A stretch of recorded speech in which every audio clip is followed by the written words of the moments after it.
आपदा प्रबंधन अधिनियम जो माननीय सदस्य मनीष तिवारी जी बता रहे थे, 2005 के समवर्ती सूची में 7वीं अनुसूची की सूची तीसरी की प्रविष्टि 23 के अंतर्गत अधिनियमित किया गया है और यह 19 वर्षों से अधिक समय से यह संवैधानिकता की कसौटी पर खड़ा उतरा है महोदय। इसलिए कहीं भी ये मैं पढ़ रहा हूँ, मैंने उसी को आगे मैं प्रस्तावित आपदा प्रबंधन विधेयक 2024 संविधान के मूल स्रोत यानी 7वीं अनुसूची की 3 की प्रविष्टि 23 जिसकी चर्चा कर रहे थे के अंतर्गत आपदा प्रबंधन अधिनियम 2005 अधिनियमित किया गया है में कोई परिवर्तन प्रस्तावित नहीं करता है महोदय। यह है और महोदय मैं स्पष्ट रूप से कहना चाहूँगा कि जो माननीय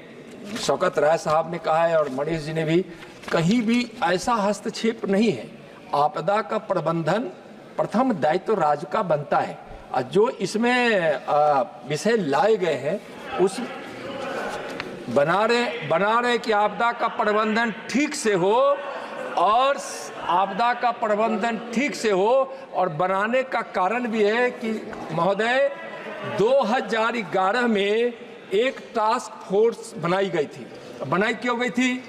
कि इस जो आपदा प्रबंधन में जो चिंताएं आ रही थी और जो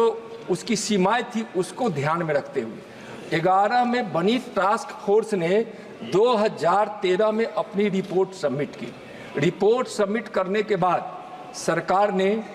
सभी राज्यों को यूटी समेत तथा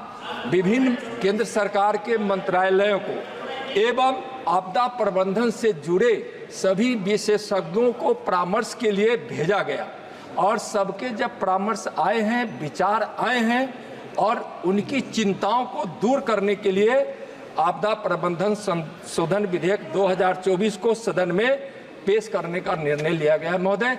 और जो बातें और होगी वह चर्चा और पारण के दौरान विशेष रूप से एक एक प्रश्नों का उत्तर दिया जाएगा। क्यों लाया गया, क्यों जरूरी है, उनका कोई शंका होगा उसका भी समाधान होगा, अगर कुछ उचित उनका सुझाव होगा उस पर भी विचार किया जाए।